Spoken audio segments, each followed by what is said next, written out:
ضجيج الحياة وتداخل الأفكار والتفكير وتواتر الخواطر ومواقف توثيق الكثير من حكايات غامضة وغير مفهومة من شعور من ضل من فكرة من لون في فوضى أو حزن يتوالد النور لتمنحنا الحياة مساحة كبيرة لحكاية جديده من حكايات الأديب خالد محرم. بسم الله الرحمن الرحيم، والصلاة والسلام على أشرف خلق الله رسول الله عليه الصلاة والسلام. حكاية جديدة من حكاية الأديب خالد محرم، وحكاية اليوم هي حكاية مسجد أو جامع الظاهر بيبرس في اليوب. وهذه الحكاية تختلط أسطورتها بالواقع، ما بين الخرافة والخيال، ما بين الوهم والإيقاع بشرك مع وبين الناس، حيث أن هذا المسجد مسجد الظاهر بيبرس قد أطلق عليه العديد من الأسماء، حيث سمي بالمسجد الكبير أو المسجد الزينبي. وقد تم إنشاء هذا المسجد عام 670 هجريا، وقد قامت بإنشاؤه عائلة الشواربي بقيادة محمد الشواربي حاكم قليوب حينها، حيث كان يتمتع بصلة قوية مع الظاهر بيبرس قبل أن يكون سلطان للبلاد، وليس كما يقال أن الذي قام ببنائه السلطان بيبرس، حيث أن كانت تعيش يوم بيوم وكان يعيش معه وملازم للسلطان بيبرس وهو عز الدين محمد ابن شداد، حيث قال في كتابه السلطان الملك الظاهر بيبرس لم يذكر هذا المسجد ضمن أعمال السلطان بيبرس، ولكنه ذكر أهم أعماله في القليوبية، وهي قنطرة أبي المنجة ب100 نمى، كانت عام 664 هجرية، وقنطرة صغيرة ذات عقدين على إحدى الترع بقرية طوخ المجول، وهي مدينة طوخ حاليا.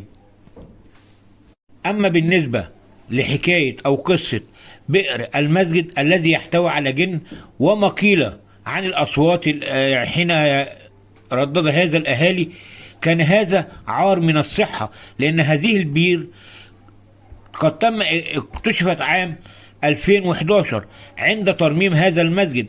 أثناء إزالة الأرضية وترميمها فاكتشفوا هذه البئر، وأيضا عند إزالة بلاط المسجد 3 محاريب بالجدار الجنوبي الشرقي الذي به المحراب، فكان بهذا الجدار 4 محاريب، وهذا دليل على أن المسجد كان عبارة عن مدرسة يدرس فيها المذاهب ال4. أما بالنسبة للبئر فهذا أمر طبيعي بالنسبة للمباني القديمة من مساجد أو كنائس قديمة في مصر، فكانت هذه المباني في صحنها أو فنائها أبيارا تتغذى منها الأنهار والترع الكبيرة لكي يتوضأ أو يشرب منها الناس، وهذه كانت وسيلة الشرب في هذا الوقت وحينه. وما أثير عن هذه البئر من الأهالي أن بها جن ويشفي المرضى، هذا ليس صحيحا، لأن البئر أثناء فترة الترميم كانت مغطاة، وبعد ترميمها لا تزال إلى الآن مغطاة، وكما رأيتوه وحولها سور معدني من المعدن، فمن أين للناس لهم بهذه القصص؟ ولكن هو الخيالات الشعبية التي بنى بعض الناس عليها ورددوها، ورغم أن اكتشاف هذا البئر كان من فترة قصيرة وليس من فترة كبيرة.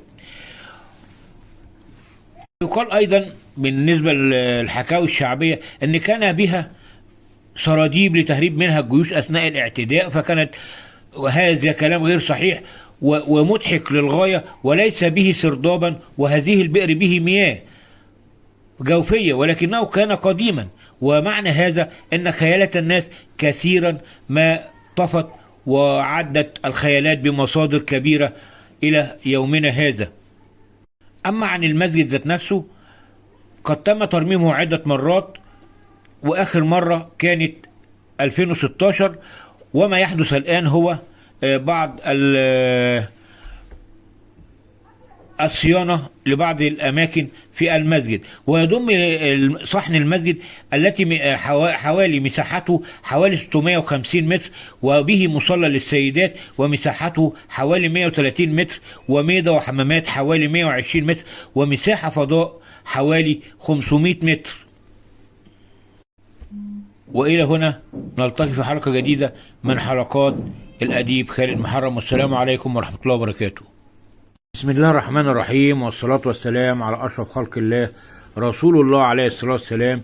حكاية جديدة من حكاية الأديب خالد محرم، وحكاية اليوم هي حكاية مسجد أو جامع الظاهر بيبرس في اليوب.